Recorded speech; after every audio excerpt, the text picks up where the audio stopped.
الحمدللہ رب العالمین والصلاة والسلام علی خاتم النبیین اما بعد فاعوذ باللہ من الشیطان الرجیم بسم اللہ الرحمن الرحیم۔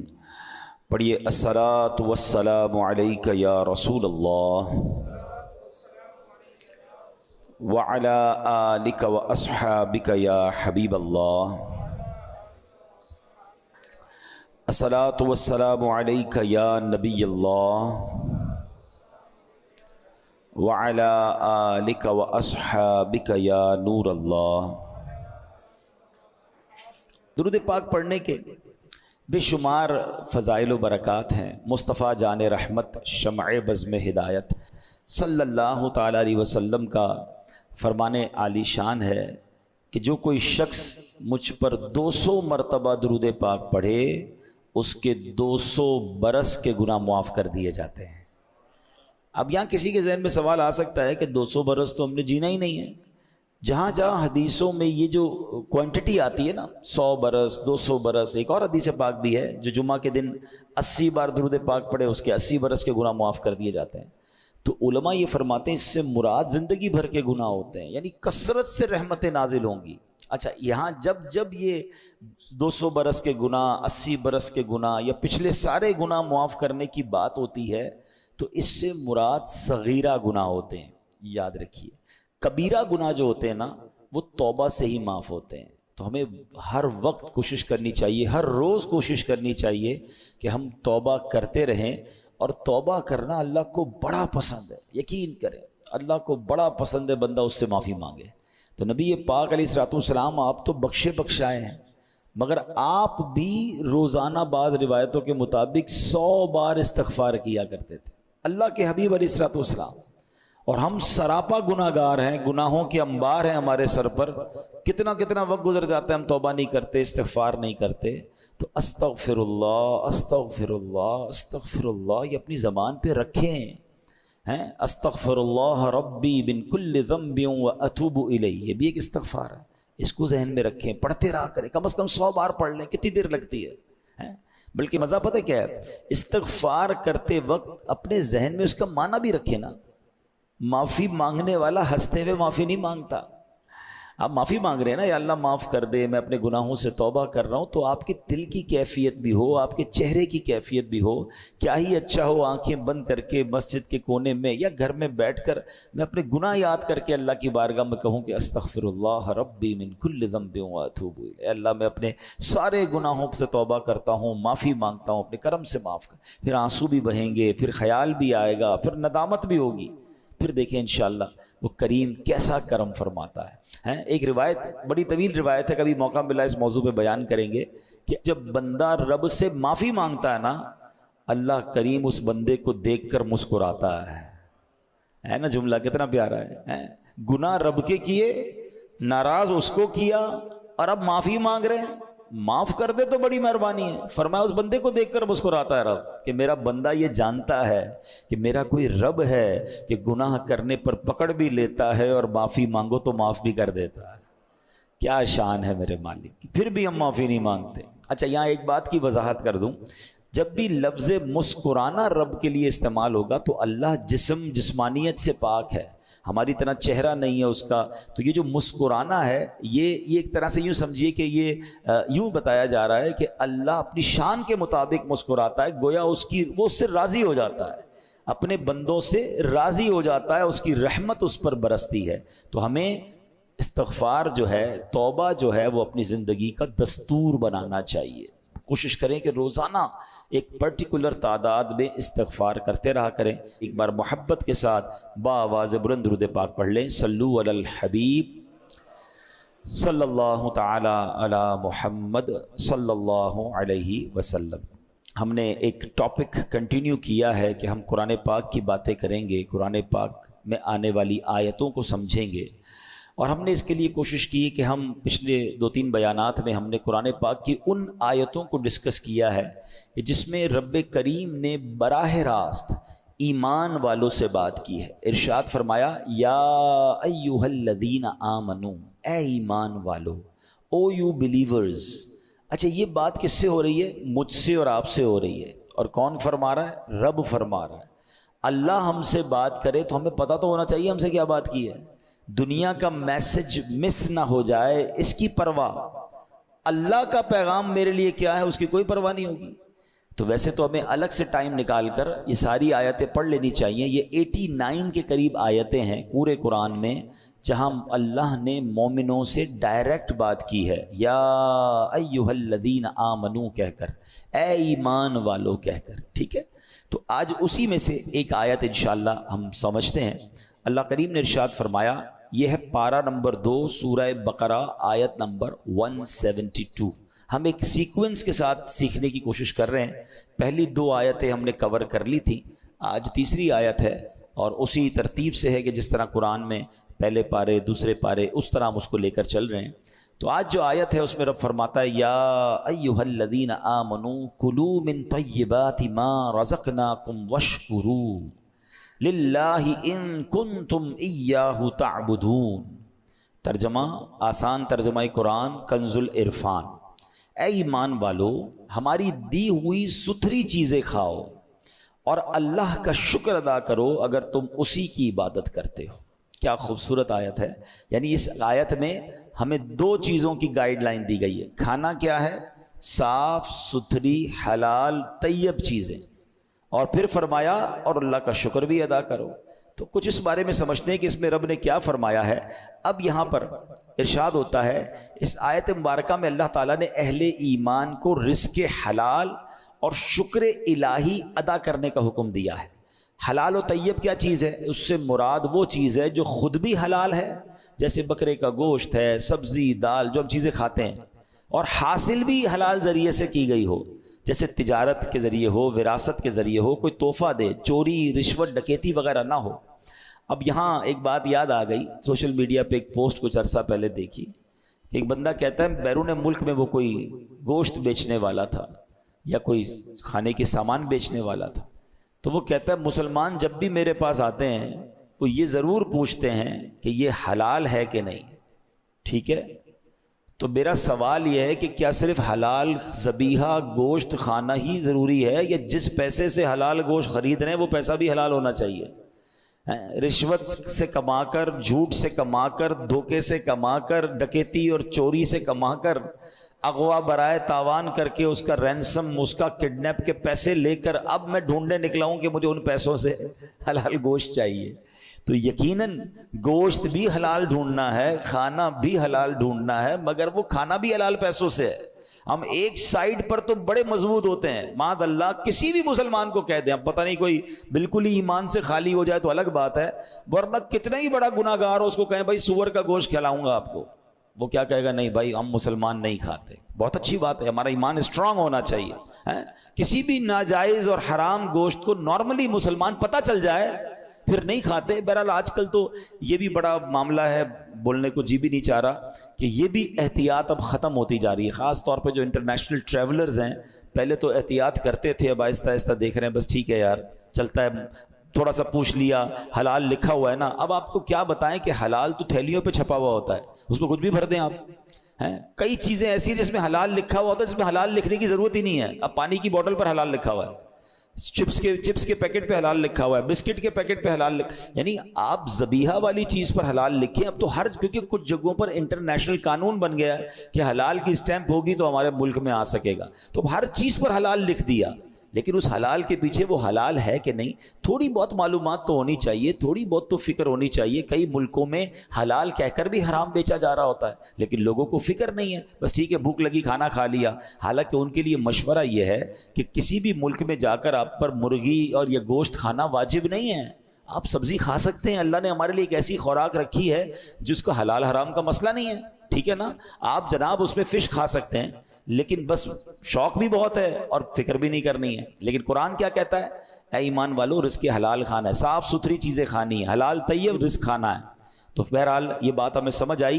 اور رزق حلال کس قدر برکت والا کھانا ہے، اور حرام کھانا جو ہے وہ عذاب الہی کو دعوت دیتا ہے، چاہے وہ حرام روزی سے کھایا ہے یا حرام گوشت یا حرام چیز کھائی ہے، شراب پی ہے یا معاذ اللہ وہ گوشت کھایا جو ذبیحہ نہیں ہے، تو اس کی کتنا برا کام ہے. اب ذرا قرآن مجید فرقان حمید میں ایک اور جگہ رب ارشاد فرماتا ہے یا ایھا الناس کلوا مما فی الارض حلالا طیبا ولا تتبعوا خطوات الشیطان انہ لکم عدو مبین. قرآن کہتا ہے اے لوگو جو کچھ زمین میں حلال پاکیزہ ہے اس میں سے کھاؤ اور شیطان کے راستوں پر نہ چلو، بے شک وہ تمہارا کھلا دشمن ہے.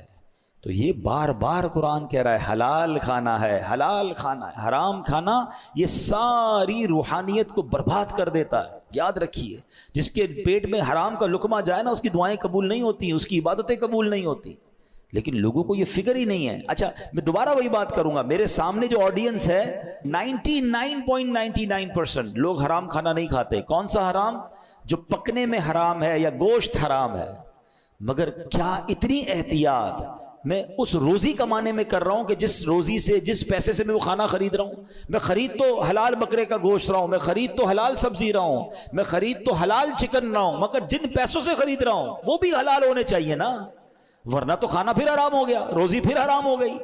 ہم جتنا کانشیس، اگر آپ کو کوئی کہے کہ آپ کے محلے میں ایک غیر مسلم ہے جو چکن بیچ رہا ہے، آپ جائے نہیں لیں گے اس سے. عام مسلمان جو بے نمازی ہے وہ بھی نہیں لے گا، پتہ چل جائے کہ بھائی یہ معاذ اللہ حرام گوشت ہے ہم نہیں لیں گے، بھائی یہ فلاں چیز میں شراب ملی ہوئی ہم نہیں لیں گے، جو شرابی نہیں ہے. لیکن جتنا کانشیس خریداری میں حرام کو چیک کرنے میں کچھ لوگ ہوتے ہیں، ہمیں اسی طرح اپنی روزی میں بھی تو احتیاط کرنی ہے نا، کہ میں اپنے بچوں کو کوئی حرام روزی تو نہیں کھلا رہا. میں دو واقعات آپ کو سناتا ہوں، حرام روزی کی تباہ کاری اور حلال روزی کی برکت. پہلے حلال روزی کی برکت سنو. حضرت سعد بن ابی وقاص رضی اللہ تعالیٰ عنہ، یہ کون سے صحابی ہیں؟ یہ عشرہ مبشرہ میں سے ہیں. عشرہ مبشرہ کون ہوتے ہیں؟ یہ وہ 10 صحابہ ہیں جن کو نبی پاک نے ان کی زندگی ہی میں جنت کی بشارت عطا فرما دی. ویسے تو ہر صحابی جنتی ہے، مگر یہ کتنے لکی ہیں کہ زبان مصطفیٰ صلی اللہ تعالی علیہ وسلم سے میرے آقا نے ان کو جنت کی بشارت عطا فرمائی. عشرہ کہتے ہیں 10 کو، مبشرہ کہتے ہیں خوشخبری والے. یہ وہ 10 ہیں کہ جن کو اتنی بڑی گڈ نیوز مل گئی کہ وہ زندگی میں نبی پاک نے فرمایا تم جنتی ہو. حضرت سعد بن ابی وقاص از ون آف دیم. 4 تو خلفائے راشدین ہیں ہمارے، ٹھیک ہے، 5ویں یہ ہو گئے، 5 مزید بھی ہیں. حضرت سعد بن ابی وقاص نے سرکار دو عالم صلی اللہ تعالی علیہ وسلم سے ایک بڑا کمال کا کویسچن کیا. یقین کریں ایسا سوال ہے میں آپ کو بتاؤں تو آپ بھی کہیں گے یار اس کا جواب فوری بتائیے. سوال کیا تھا؟ وہ کہتے ہیں یا رسول اللہ صلی اللہ تعالی علیہ وسلم آپ دعا فرمائے اللہ سے، اللہ تعالیٰ مجھے مستجاب الدعوات کر دے. What is the meaning of مستجاب الدعوات؟ یعنی بندہ جو دعا کرے اس کی دعا قبول ہو جائے. اب مجھے بتاؤ یہ کتنا بڑا انعام ہے. اگر یہ ہم میں سے کسی کو مل جائے تو سارے مسئلے حل ہو گئے نا. پرابلم ہوگی، بیماری ہوگی، قرضہ ہوگا، واٹ ایور پرابلم، میں نے دعا کرنی ہے اور مسئلہ حل ہو جانا ہے. سبحان اللہ، مستجاب الدعوات. تو پیارے آقا علیہ الصلوۃ والسلام نے کتنا پیارا جواب دیا. کوئی بہت لمبا چوڑا جواب نہیں دیا. نبی پاک نے یہ نہیں فرمایا سعد اتنے روزے رکھو، اتنی نمازیں پڑھو، اتنے سجدے کرو، اتنے صدقے دو، اتنا لمبا مجاہدہ کرو، پھر جا کے تم مستجاب الدعوات بنو گے. نہیں، ون لائنر آنسر فرام رسول اللہ صلی اللہ تعالی علیہ وسلم. آپ فرماتے ہیں اے سعد اپنی خوراک پاک کر لو، مستجاب الدعوات ہو جاؤ گے. بس یہ فارمولہ آج سیکھ جائیے. قرآن کا پیغام بھی یہی تھا کہ اے ایمان والو حلال کھاؤ، اور حلال کھاؤ گے تو ملنا کیا ہے؟ مستجاب الدعوات بن جائیں گے. مسئلے حل ہو گئے نا. میں کیوں جاؤں گا کسی اور سے دعا کرانے جب خود ہی مستجاب الدعوات بن جاؤں؟ تو اپنی غذا پاکیزہ کرنی ہے، اپنی کمائی پاکیزہ کریں، اپنا کھانا پاکیزہ کریں، اپنے لقمے پاکیزہ کریں. اور آگے نبی پاک فرماتے ہیں اس ذات کی قسم جس کے دستے قدرت میں محمد مصطفیٰ صلی اللہ تعالی علیہ وسلم کی جان ہے، آدمی اپنے پیٹ میں حرام کا لقمہ ڈالتا ہے تو 40 دن تک اس کا کوئی عمل قبول نہیں کیا جاتا. اور جس بندے کا گوشت سود اور حرام خوری سے ہوگا اس کے لیے آگ زیادہ بہتر ہے. اب ذرا سوچئے، وہ لوگ جو اپنے بچوں کو حرام کھلاتے ہیں، آپ ان کی نشو و نما حرام پیسوں سے کر رہے ہیں. حدیث میں کیا فرمایا؟ جو گوشت اگا ہی سود سے ہے، حرام سے ہے، وہ آگ کے لیے بہتر ہے، یعنی وہ آگ میں جل جانے کے لیے بہتر ہے. ہم نہیں سوچتے، ہم کہتے ہیں بچوں کے لیے کر رہا ہوں، اپنے لیے نہیں کر رہا. ذرا بچوں کے مستقبل لیے کر رہا ہوں. آپ بچوں کو برباد کر رہے ہیں. جو حرام کما کر کہتے ہیں میں بچوں کا مستقبل روشن کر رہا ہوں، میں اس لیے سود لیتا ہوں، میں اس لیے رشوت لیتا ہوں کہ یار بچوں کا کچھ بن جائے، آپ بے وقوفی کر رہے ہیں. اللہ پاک مالک ہے، قادر ہے، وہ تھوڑے پیسے میں بھی برکت ڈال سکتا ہے، اور حلال میں ویسے ہی برکت رکھی ہے اس نے. میں جنازہ پڑھا کے آ رہا ہوں، میرے پھوپھا جان کا انتقال ہوا، آپ دعا کریں اللہ پاک ان کی مغفرت فرمائے. مگر میں جنازے میں بھی ایک بات کہہ کر آیا، میں نے کہا میرے پھوپھا جان آج جا رہے ہیں، میں جانتا ہوں اللہ نے ان کو بہت نوازا ہے، مگر وہ قبر میں 1 روپیہ بھی لے کر نہیں جا رہے ہیں. ان کے کفن میں کوئی جیب نہیں تھا. جس قبر میں آج وہ جائیں گے کوئی تجوری نہیں ہوگی، سارے پیسے ساری پراپرٹیاں سب پیچھے چھوڑ گئے. اور ہم آپ بھی یہی کریں گے نا؟ ہے کوئی جو لے کر جائے گا اپنا پراپرٹی، بینک بیلنس؟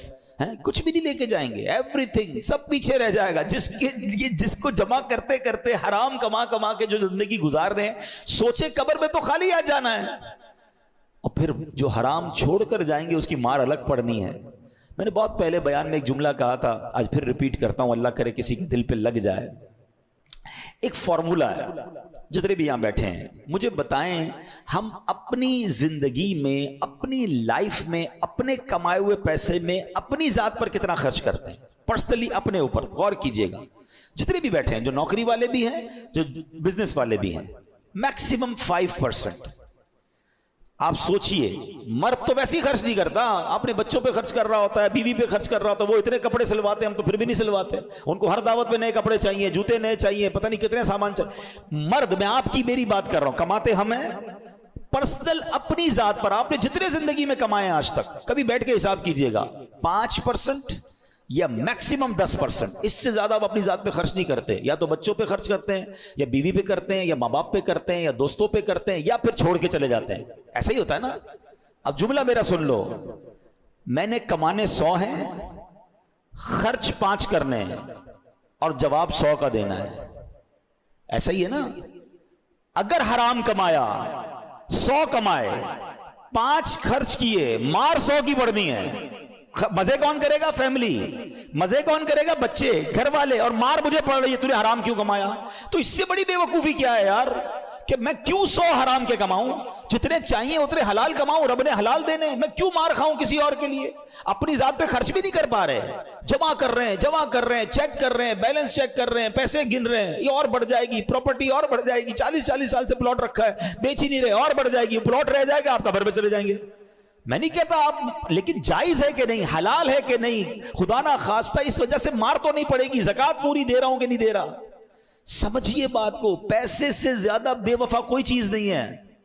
یہ جو پیسے کے پیچھے بھاگ رہی ہے نا دنیا، مجھے ایک بات بتائیں، اتنا بے وفا ہے کہ جب میرا اور آپ کا وصال ہوگا نا، جتنے پیسے بینک میں ہیں، جتنے پیسے گھر میں ہیں، جتنی پراپرٹی میری ہے، وہ سب کس کی ہو جائے گی؟ ورثاء کی. پرائی. میرا کچھ بھی نہیں. مرا میں، کمایا میں نے، مگر سب دوسروں کا ہو گیا. یہاں تک کہ جو میری اور آپ کی جیب میں پیسے ہوں گے نا، جب انتقال ہوگا، وہ بھی نکال لیے جائیں گے. وہ بھی کہیں گے اب یہ میت کا نہیں ہے، یہ ورثاء کے ہیں. اتنا بے وفا یار. میرے ساتھ 1 روپیہ بھی نہیں جائے گا، اور میں اسی پیسے کے لیے بھاگی جا رہا ہوں. آپ کو بتاؤں، شرعی مسئلہ یہ ہے کہ اگر کسی بندے کا وصال ہو جائے، بے شک وہ کروڑوں روپے چھوڑ کے مرے، اب اگر اس بندے کے ایصال ثواب کے لیے کوئی نیکی کا کام کرنا ہے نا، تو وہ بھی اس کے پیسوں سے نہیں کر سکتے جب تک اس کے وارثوں سے نہ پوچھیں. پیسہ میرا، کمایا میں نے، میں مر گیا، میرے ہی ثواب کے لیے میرا پیسہ خرچ نہیں ہو سکتا جب تک میرے وارث نہ اجازت دیں گے. اتنا بے وفا ہے یہ پیسہ. تو عقل کیا کہتی ہے کہ اسی پیسے کو حلال سے کماؤں، اور اپنی زندگی میں ہی اپنے پیسے کو ایسی جگہ خرچ کر کے جاؤں کہ میں قبر میں جاؤں تو مجھے قیامت تک ثواب ملتا رہے. عقل مندی یہ ہے. پلان کیجئے اپنے مرنے کا. لوگ جینے کا پلان کرتے ہیں، عقل مند وہ ہے جو مرنے کا پلان کرتا ہے. زندگی تو ویسے ہی گزر گئی. ہم میں سے کتنے سارے لوگ ہیں 30 40 50 سال کے ہو گئے، اور کتنا جیئیں گے بھائی؟ اب پلان کرو مرنے کا، اب پلان کرو قبر کا، پلان کرو آخرت کا. اور قرآن سکھا رہا ہے حلال کمانا، یہ پلاننگ ہے آخرت کی. اور اگر اللہ نے دیا ہے تو اس کو ایسی جگہ انویسٹ کر دو کہ میں رہوں نہ رہوں مجھے قیامت تک ثواب ملتا رہے. اور مجھے اور آپ کو شریعت نے اختیار دیا ہے کہ ہم اپنی وصیت کر سکتے ہیں. ہاں, آلموسٹ 1/3 آف یور ویلتھ, 1/3 آپ وصیت کر کے جا سکتے ہیں کہ میرے مرنے کے بعد 1/3 پیسہ میرا جو ہے وہ اللہ کی راہ میں دیا ہے, فلاں مسجد میں دے دیں, فلاں تنظیم کو دے دیں, فلاں نیکی کے کام میں خرچ کریں, یتیم خانے, کوئی بھی پلان ایسا کرو آپ.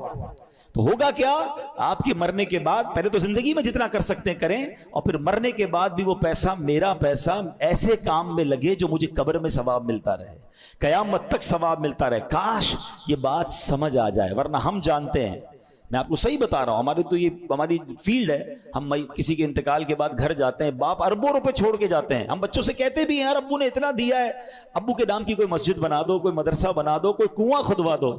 دیکھتے ہیں ذرا کاروبار پھر سیٹ ہو جائے, پہلے ذرا پراپرٹی کا معاملہ حل ہو جائے, پھر یہ کریں گے, پھر وہ کریں گے. 2 4 6 مہینے بعد ابا بیچارے قبر میں ہیں اور بچے اپنی زندگی میں مصروف ہیں. وہ باپ جس نے سب کچھ ان کے لیے کیا, اولاد نہ ہونے کے برابر کرتی ہے. خوش نصیب ہے وہ اولاد جو ماں باپ کی فکر کرنی چاہیے, لیکن جو نہیں کرتے تو ان ماں باپ کو عقل ہونی چاہیے کہ میری اولاد آج دین کی طرف نہیں ہے, نمازیں نہیں پڑھ رہی, میرے مرنے کے بعد کیا کرے گی, میں خود کر جاؤں نا اپنے لیے, اپنی فکر خود کیجئے. تو بہرحال میرے پیارے اسلامی بھائیو, حرام روزی سے بچنا ہے. میں نے حلال کی فضیلت بتائی کہ مستجاب الدعوات بننے کا فارمولہ نبی پاک نے کیا فرمایا کہ اے سعد اپنی غذا پاکیزہ کر لو تو مستجاب الدعوات ہو جاؤ گے. اگر آپ بھی چاہتے ہیں نا آپ کی دعائیں قبول ہوں, کئی لوگ کہتے ہیں, ملتے بھی ہیں, حضرت دعا قبول نہیں ہوتی. جس کو کعبے کے سامنے بھی دعا کی ہم نے, مدینے میں بھی دعا کی, فلاں جگہ بھی دعا کرائی, دعا قبول نہیں ہوتی. چیک کیجئے روزی حلال ہے یا حرام ہے. ایک اور واقعہ سناتا ہوں. حضرت موسیٰ علیہ نبینا علیہ الصلوۃ والسلام نے ایک بار ایک شخص کو دیکھا, وہ بڑا رو رہا تھا, یا اللہ یا اللہ یا اللہ میری دعا قبول کر لے. اچھا, حضرت موسیٰ تو کلیم اللہ ہے نا, آپ تو اللہ سے بات کرتے تھے. آپ نے اللہ سے عرض کی, مولا یہ بندہ اتنا رو رہا ہے, اس کی دعا قبول کر لے. تو اللہ نے فرمایا, اے موسیٰ یہ اتنا روئے کہ روتے روتے مر جائے. اے موسیٰ یہ اتنے ہاتھ اٹھائے کہ اس کے ہاتھ آسمان کو چھو جائیں. اے موسیٰ میں نے اس کی دعا قبول نہیں کرنی ہے. حضرت موسیٰ ریکویسٹ کر رہے ہیں اور جواب کیا آ رہا ہے, یہ روتے روتے مر جائے, ہاتھ آسمان تک بلند کر لے, اس کی دعا قبول نہیں کرنی. کہ یا اللہ ریزن کیا ہے, وجہ کیا ہے؟ ارشاد فرمایا, اے موسیٰ جو یہ پہنتا ہے وہ حرام ہے, جو وہ کھاتا ہے وہ حرام ہے, جو کماتا ہے وہ حرام ہے. تو کعبے پر جانا, مدینے جانا, مخصوص اور مبارک ایام اور اوقات میں دعا کرنا جبھی قبول ہوگا جب روزی حلال ہوگی. ہم اس فارمولے کو بھول رہے ہیں.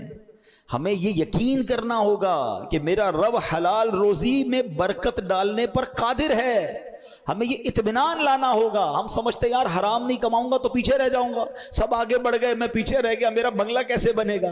ارے بھائی بنگلہ بنا ہوا ہے مگر سکون نہیں ہے, تو کیا کرنا ہے اس بنگلے کا. ہم جانتے ہیں اس کروڑ اربوں پتی کو, پیسے بہت ہے, کھانا نہیں کھا سکتے ہیں, ڈاکٹروں نے منع کر دیا ہے, وہ اپنا واش روم نہیں کر سکتے. تو کیا پیسہ ہی سب کچھ ہے؟ آپ کو اللہ نے پیسہ نہیں دیا, صحت دی ہے. خدا کی قسم اب تو دنیا کے بھر کے لوگ کہتے ہیں کہ صحت سے بڑھ کر ویلتھ ہی کوئی نہیں ہے. آپ کا ذہنی سکون, پیس آف مائنڈ, یہ سب سے بڑی دولت ہے. ہم کہتے نہیں پیسہ چاہیے, حرام سے آ جائے, کسی طرح آ جائے. کئی پیسے کمانے, حرام کمانے والوں کو دیکھا رات سوتے نہیں ہیں, ان کو ٹیبلٹ کے بغیر نیند نہیں آتی, ڈپریشن الگ چل رہا ہے ان کا. ارے کیا کرنے ایسے پیسے کو, آپ سکون کی نیند سوتے ہو, اس سے اچھی کون سی نعمت ہے. ہم نے اپنی زندگی کے فارمولے الگ بنا لیے, ہماری نظر میں ویلتھ اور ہے. اب تو یہ تو حدیثوں سے ہم نے سیکھا نا, اب تو یہ موٹیویشنل اسپیکر کہہ لیں یا جناب بڑے بڑے جس کو ریسرچ کرنے والے کہتے ہیں ویلتھ ہے ہی 5 قسم کی. صرف پیسہ ویلتھ ہے ہی نہیں, صحت ویلتھ ہے, پیس آف مائنڈ ہے ویلتھ ہے, آپ کی اچھی فیملی آپ کا ویلتھ ہے, ریلیشن شپ آپ کا ویلتھ ہے, آپ کے ساتھ دوست ہی کوئی نہیں ہے, آپ چھپتے پھر رہے حرام کما کر, آپ پولیس آپ کو الگ ڈھونڈ رہی ہے, ٹیکس والے الگ ڈھونڈ رہے ہیں, آپ الگ ٹینشن میں ہیں. کس کام کا یہ پیسہ؟ میں اپنے بچوں کے ساتھ ہوں, اپنی فیملی کے ساتھ ہوں. کئی اربوں پتی لوگ ہیں جو اپنے وطن میں نہیں آ سکتے, اپنے محلے میں نہیں جا سکتے, اپنے آفس پہ نہیں بیٹھ سکتے. کیا کرنا ہے اس پیسے کو؟ ہم نے پتہ نہیں کون سے فارمولے بنا لیے ہیں کہ یار سکون نہیں ہے. سکون اصل میں آپ دور ہیں اس لیے آپ کو پتہ نہیں ہے. جو لوگ کنیکٹڈ ہیں ان سے پوچھیں کہ مالداروں کے غم اور ہیں, غریبوں کے غم اور ہیں. یہ جو بندہ سمجھتا ہے نا یار میں دکھی ہوں باقی سارے سکھی ہیں، ایسا نہیں ہے. تو ہمیشہ یاد رکھیں حلال میں برکت ہے، حلال کمانا ہے. اچھا تھوڑا بھی ملا اور رب راضی ہو گیا. ایک روایت سنا دیتا ہوں چلیں بیان کے آخر میں. اتنی خوبصورت روایت ہے، یقین کریں ون آف دا امیزنگ حدیث ہے. خاص طور پر جو یہ بھاگم بھاگ کرتے ہیں نا پیسوں کے لیے اور پیسہ نہیں ملتا تو جناب اس کے بعد پریشان رہتے ہیں. ذرا حدیث سنیے گا. اس حدیث کے راوی بھی مولا علی شیر خدا کرم اللہ تعالی وجہ الکریم ہے، اور نبی پاک علیہ الصلوۃ والسلام فرماتے ہیں من رضی من اللہ بالیسیر من الرزق. کیا فرماتے ہیں؟ جو اللہ کے دیے ہوئے تھوڑے رزق پر راضی ہو جائے گا. پیسے تھوڑے ملے، رزق تھوڑا ملا. سنو آقا فرماتے ہیں جو اللہ کے دیے ہوئے تھوڑے رزق پر راضی ہو جائے گا، رضی اللہ منہ بالقلیل من عملی، اللہ پاک اس کے تھوڑے عمل پر راضی ہو جائے گا. اللہ اکبر. اس کو انجوائے، اگر اس کو سمجھ گئے نا آپ، اس کی ایسنس کو سمجھ گئے، اے غریبوں تمہیں مبارک ہو. مگر راضی رہنا ہے، یہ نہیں کہ غربت بھی ہے اور شکوے بھی ہیں، غربت بھی ہے اور کمپلین بھی ہے. نہیں، پیسے تھوڑے آ رہے ہیں مگر بندہ دل سے راضی ہے. مگر انعام کیا ہے؟ خدا کی قسم یہ سودا مہنگا نہیں ہے. میں اللہ کے دیے ہوئے تھوڑے رزق پر راضی ہو جاؤں اور میرا کریم میرے تھوڑے عمل پر راضی ہو جائے. کیونکہ وہ راضی ہو گیا نا پھر جنت ہے. گھر نہیں ملا دنیا میں بڑا، مگر جنت نہ ختم ہونے والی ہے، اس کی کوئی ایکسپائری ڈیٹ نہیں ہے. ادھر پیسے نہیں ملے، جنتیوں کے لیے ہیرے جواہرات ہیں. ادھر جناب لگزریز نہیں ملی، میں اللہ کی رضا پر راضی ہوں. جنت کی نعمتیں وہ ہیں جو کبھی ختم ہونے والی نہیں ہیں. تمہیں مبارک ہو. اور جو جناب اب اس کا ذرا مفہوم مخالف بھی تو سمجھو نا، کہ جس کو اللہ نے زیادہ دیا ہے، سوچو کیا فرمایا؟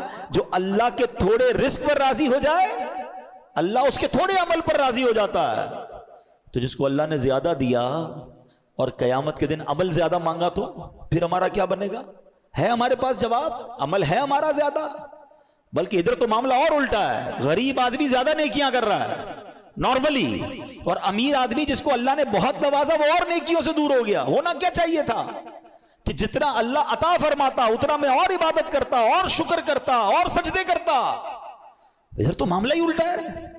وہ عطائیں بڑھا رہا ہے، ہم خطائیں بڑھا رہے ہیں. جواب نہیں دینا. کاش یہ بات سمجھ آ جائے. تو آج قرآن پاک کی اس آیت کے تحت ہم نے سمجھنا ہے. تو میں وہ آیت دوبارہ پڑھ دیتا ہوں جو آج ہمارے بیان کا ٹاپک تھی، کہ اللہ کریم نے قرآن میں کیا ارشاد فرمایا، یہ ہمیں سمجھنا ہے اور اس پر عمل کرنا ہے. رب کریم فرماتا ہے یا ایھا الذین آمنوا کلوا من طیبات ما رزقناکم واشکروا للہ ان کنتم ایاہ تعبدون. اے ایمان والو ہماری دی ہوئی ستھری چیزیں کھاؤ اور اللہ کا شکر ادا کرو اگر تم اسی کی عبادت کرتے ہو. تو حلال روزی پر بات ہوئی اور پھر قرآن کہتا ہے شکر بھی ادا کرنا ہے، ناشکری نہیں کرنی ہے. اللہ کو ناشکری بہت ناپسند ہے. خود قرآن میں رب فرماتا ہے لئن شکرتم لازیدنکم، تم میرا شکر ادا کرو میں تمہیں اور عطا کروں گا. تو اگر آپ چاہتے ہیں کہ اور مل جائے تو شکر ادا کریں. ایک بار نبی پاک علیہ الصلوۃ والسلام نے ارشاد فرمایا قیامت کے دن کہا جائے گا حمد کرنے والے کھڑے ہو جائیں. لوگوں کا ایک گروہ کھڑا ہو جائے گا، ان کے لیے جھنڈا لگایا جائے گا، وہ تمام جنت میں جائیں گے. پوچھا گیا یا رسول اللہ حمد کرنے والے کون ہیں؟ آپ نے فرمایا جو لوگ ہر حال میں اللہ کا شکر ادا کرتے ہیں. ہاں ایسے آسانی سے وہ جنت میں جائیں گے. تو شکر ادا کریں، ناشکری نہ کریں. زبان سے شکر بھی ادا کریں، اپنے اعضاء سے بھی شکر ادا کریں. آخری بات کہہ دیتا ہوں، کچھ لوگ یا اللہ تیرا شکر، یا اللہ تیرا شکر، الحمدللہ الحمدللہ کہتے نظر آتے ہیں. بہت اچھی بات ہے، مگر یاد رکھیے صرف زبان کا شکر نہیں ہے. آنکھ کا شکر یہ ہے کہ آنکھ حرام نہ دیکھے. زبان کا شکر یہ ہے کہ زبان حرام نہ بولے. اپنے ہاتھوں کا شکر یہ ہے کہ یہ ہاتھ حرام کاموں کی طرف نہ بڑھے. اللہ نے ہاتھ دیے نا، جس رب نے دیے اسی کی نافرمانی میں ہمارے ہاتھ چلیں گے، زبان چلے گی، آنکھیں چلیں گے، کان چلیں گے؟ نہیں، پوری باڈی کا شکر ادا کریں نا کہ یا اللہ تیری مہربانی، تو نے مجھے نعمتیں دی ہیں، اب ان نعمتوں کو تیری نافرمانی میں خرچ نہیں کروں گا. اللہ پاک آپ کو اور مجھے اپنے شکر گزار بندوں میں بنا دے. ناشکری سے ہم سب کو محفوظ فرمائے. اس ناشکری کو صرف اس طرح سمجھ لیجئے کہ آپ کا کوئی بیٹا ہو، آپ کا کوئی دوست ہو، آپ کا کوئی ملازم ہو اور وہ آپ کو بار بار کہے کہ صاحب آپ کی بڑی مہربانی، ابو آپ کا بہت شکریہ، آپ بہت اچھے ہیں. یہ تو زبان کا شکر ہو گیا. اور آپ اپنے بیٹے کو کہیں بیٹا ذرا یہ کام کرو, کہ یہ کام میں نہیں کروں گا آپ کا مگر آپ کا بہت شکریہ. بیٹا ادھر مت جانا, ابو جاؤں گا تو ادھر مگر آپ کا بہت شکریہ. بیٹا کل یہ آپ نے میرا کام کر کے دینا ہے, ابو کام نہیں کروں گا, آپ کا بہت شکریہ. تو آپ کیا کہیں گے یہ کیسا شکریہ ہے؟ زبان سے شکریہ کہتا ہے, بات میری کوئی نہیں مانتا. تو ہم اللہ کی بات مان رہے ہیں, شریعت کی بات مان رہے ہیں کہ نہیں مان رہے؟ شکر زبان سے کہہ رہے ہیں. تو مزہ یہ ہے کہ میری زبان بھی شکر کرے, میری باڈی بھی شکر کرے, اللہ کی اطاعت کے ساتھ میں زندگی گزاروں. صلو علی الحبیب.